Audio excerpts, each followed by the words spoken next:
When you get separated from your spouse, you're constantly worried about what they're doing, what they're thinking. Are they with someone else? You're constantly in a state of anxiety. Every time your phone rings, you're hoping that it's them. If you do try to call them and they don't answer their phone, your mind immediately goes to they're with someone else, or you wonder if they're with someone else. You constantly think about what can you do to fix this? What can you do to get them back? And you're just in a constant state of worry. And I know this because this was me.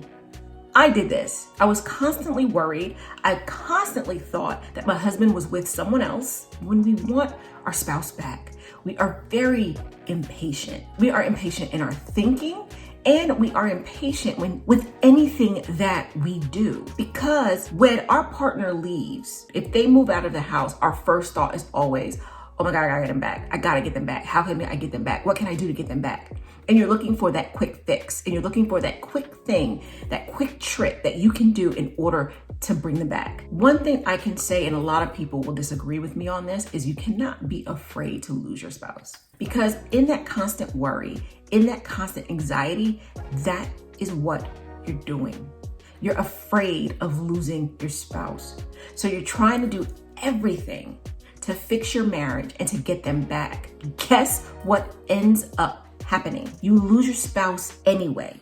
Because of your impatience, you end up doing things that you shouldn't be doing, and you ruin your chances to actually fix your marriage.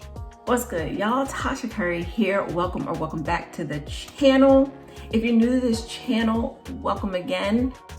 When we are in separation period, our spouse usually are testing us because they want to prove to themselves that you actually haven't changed. That is why they make things so hard for you. They basically want to prove themselves right. And when we're anxious, those feelings that your partner have, or maybe I should say the feelings that you have, you're going to push your partner away more because your anxiousness and your worry, your partner is going to feel it because you're going to act a certain way when you're worried and when you're anxious. And that's why we have to learn to control our emotions. Our emotions can get us into a lot of trouble, and we have to do techniques to kind of control our emotions. And it's a lot to do, because the way we react to certain things is basically a habit. We've probably been doing it all our life. So in order to get our way, when we were kids, we had a tantrum. As adults, we're still having tantrums. The tantrums just look different sometimes. And us women, some of us,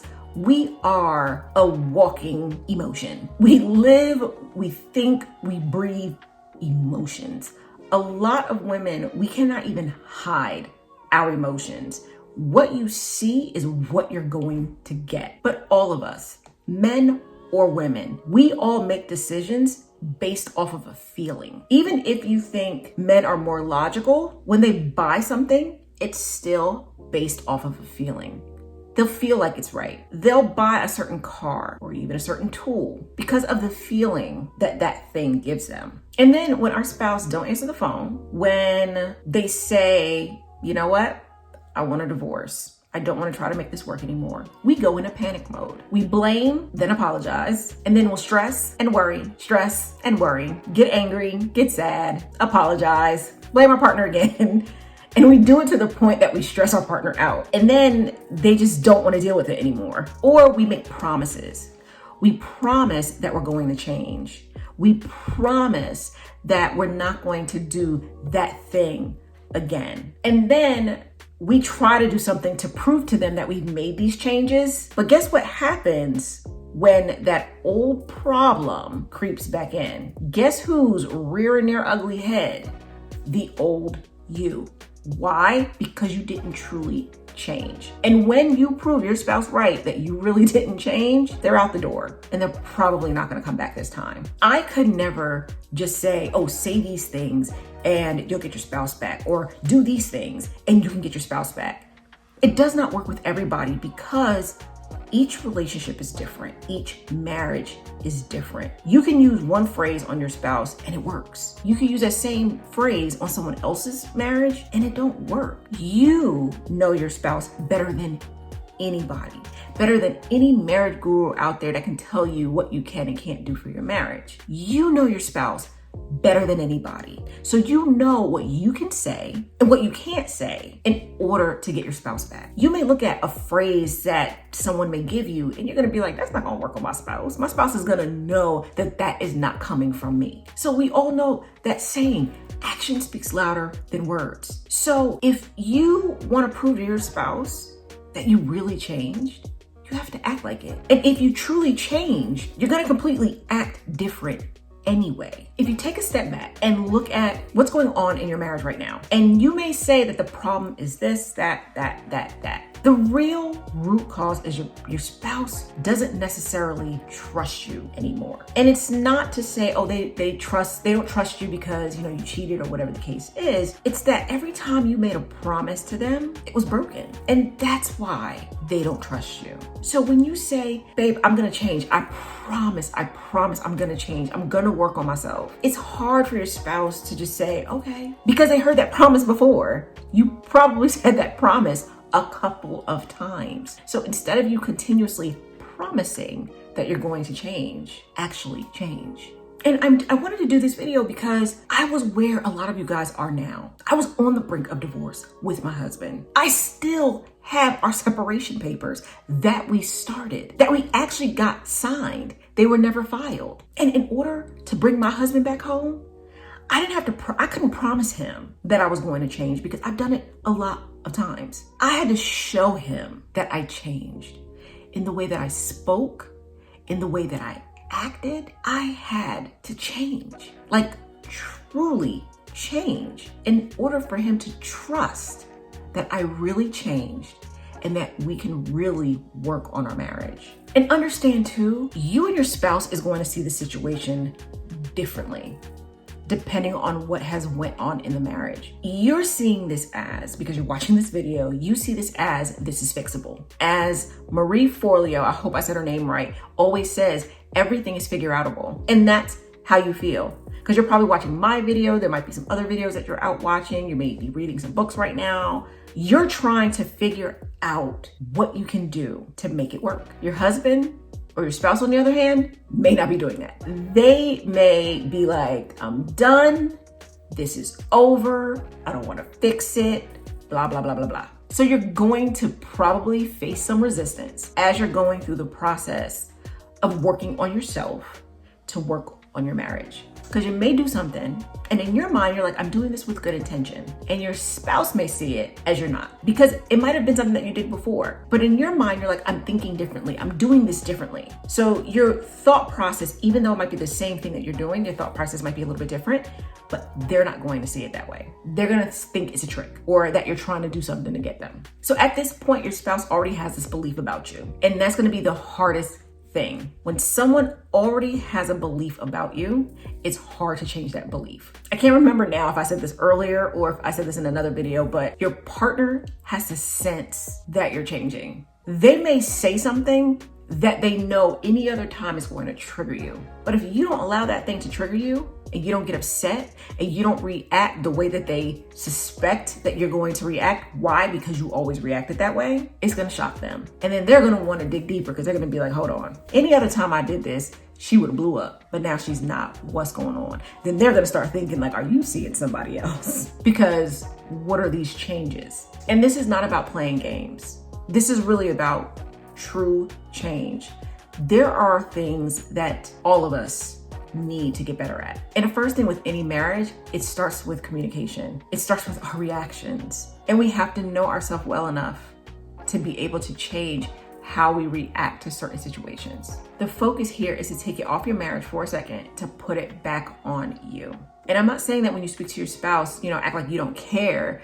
Not at all. You want to act like you care, but you want to make sure that when you're having a conversation with your spouse, you have zero expectations, because it may not go the way that you planned unless you change yourself to the point that it actually changes their reaction. Divorce is not the end of a marriage. And there are people out there that tell you once you get divorced, that's it. No. In the moment, your spouse could be so adamant about divorce that they go through the entire process of divorce. But when they see and feel that you have changed, they may start feeling like, I think I made the wrong decision. I don't think that we should have gotten divorced so fast. And then you can even still try to work on your relationship. And I've seen people be divorced for years or separated for years, and they sense a change in their partner, or there was a breakthrough in a conversation that for whatever reason for years they couldn't break through it, but they finally did. And that opened everything. And now they feel even more connected than they were before, and they get remarried or they throw out the divorce papers. But you have to do the work. It takes work, and it takes a lot of work. Changing yourself, changing your habits, changing the way that you normally do things, it's hard to change. We are creatures of habit. So you have to just start to create a new habit. We all want safety in relationships. We want to know that the person that we are with, we are safe with them, emotionally and physically. And if you truly want your marriage back, you truly want your marriage to work, you cannot rush the process of change. It can take you 1 month, 3 months, 6 months, a year, 3 years. You cannot rush the process. Even though right now you're kind of like, it has to happen fast, it has to happen fast. He just moved out or she just moved out. I gotta get him back. I gotta get him back. I want my marriage back. You can't do that to your spouse or to yourself. You have to take a step back, figure out what you need to do, and then work on you. Don't worry about your spouse working on themselves. Work on yourself first. And when they sense that change in you, you will bring your marriage back together. But it starts with you. It starts with you doing the work. And when your spouse sees you doing the work, they'll do the work for themselves, but not you telling them they need to change, not you telling them they need to do the work. When you do the work, they'll do the work. That's how it was with me. When my husband really started noticing and sensing my change, he started thinking like, is there things that I want to change? Is there things that I want to do differently? And even now, we're still in a state of constant change, because even though we're back together and we're working on things, we still want to better our marriage. Regardless of how many years we've been together, we want to better our marriage so that in his eyes, no woman, no other woman can hold a candle to you. And the only person he's gonna want is you. And you will truly be the only woman for him. In the link below, I have my How Not to Get Divorced free guide. I actually updated the guide. The guide used to just be, I gave you, I think it was 7 or 8 tips, a little blurb about each tip, and that was pretty much it. I completely cleaned it up. I made it a little bit longer. It's still the same tips, but under each tip that has helped me save my marriage, there are actually some actionable steps that you guys can take in order to really get on that path to saving your marriage. That's one thing that I wanted to clean up, and I wanted to add to that free guide.